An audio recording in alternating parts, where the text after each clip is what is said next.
Welcome back, everyone. The February 2nd primary almost here. This morning, we're joined by another Republican in the race for governor, Dan Proft. Thanks so much for coming in. Thank you. Obviously, you're not leading in the polls right now, but how do you feel about the race so far? Look, I think it's still a jump ball. I mean, Scott Brown was down 9 points a week before the election in Massachusetts. He won by 8. You have 6 candidates within about 8 points of one another. Undecided is winning in a landslide. So there's still a lot to be figured out in this race because people are just starting to tune in. We're so hardwired for a mid-March primary, and so people are just starting to kind of recognize that the primary is actually a week from today. And getting the message out is so key. I'm looking at the numbers in the latest Tribune poll, and it had McKenna pulling in 18%, Jim Ryan 14%. But you got to be concerned by this. You're a conservative candidate, no question about it. And according to this poll, you're only getting about 1 in 10 of very conservative Illinois Republicans. Where's the conservative vote? Well, I mean, the real issue for me is building awareness, right? I haven't been in office for 20 years. My dad hasn't given me $2 million to run for governor, so it's a little bit more of a challenge for me. So it's really to kind of build awareness, boots on the ground, and then with the radio and cable television advertisements we're doing. But let me say one thing about polls, too, because I know we get so consumed about this. The Republican Party has to decide if we're going to be a party of political prognosticators or if we're going to be a party of big ideas.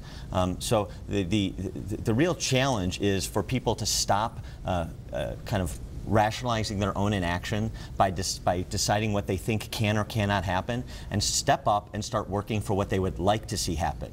Because if you don't, then we get what we get, and that has not been working out terribly well for us the last 25 years. What are some of the biggest issues you would like to see happen, like regarding the state budget?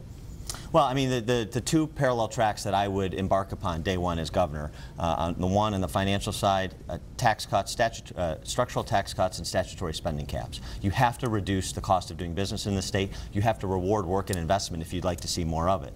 And you have to restrain the public sector from crowding out private sector investment, which is fundamentally what's happening in this state. So tax cuts and statutory spending caps. And on the other side, K through 12 education. You have got to get K through 12 right if you want to be a robust society. You have to educate the next citizen, the next generation of citizens. So I'm the only candidate in this race proposing a statewide opportunity scholarship program for low to middle income families. I mean, I'm the only candidate in this race proposing policy revolution, completely rethinking and reordering the big ticket systems in state government that drive the quality of life that we can or cannot enjoy in the state. Let's talk about the economy once again. We're looking at what, $11 billion budget hole at this point. At least. You're not going to put raise taxes, and you said you would cut income tax in half. Right. Where would you make the cuts specifically? Tell me like an agency that you would get rid of or consolidate where you could get the money to help fill that budget hole. $110 million for spending to buy up land in Peatone for a third airport that's not coming, gone. $400 million that we're spending from so-called high-speed rail from Chicago to St. Louis. It's a boondoggle. It's not high-speed rail. We don't have the infrastructure to support it, and we have a freight congestion problem in Chicago. Gone. I would means test Medicaid back to 200% of poverty level, which is where the program was intended. So it was not intended to be used by politicians to buy off the middle class. I'd also do a redetermination of Medicaid rolls to remove folks that are here illegally from our Medicaid rolls. You're talking about $2 to $2.5 billion just if you did those two simple reforms to rein in the cost of the Medicaid program.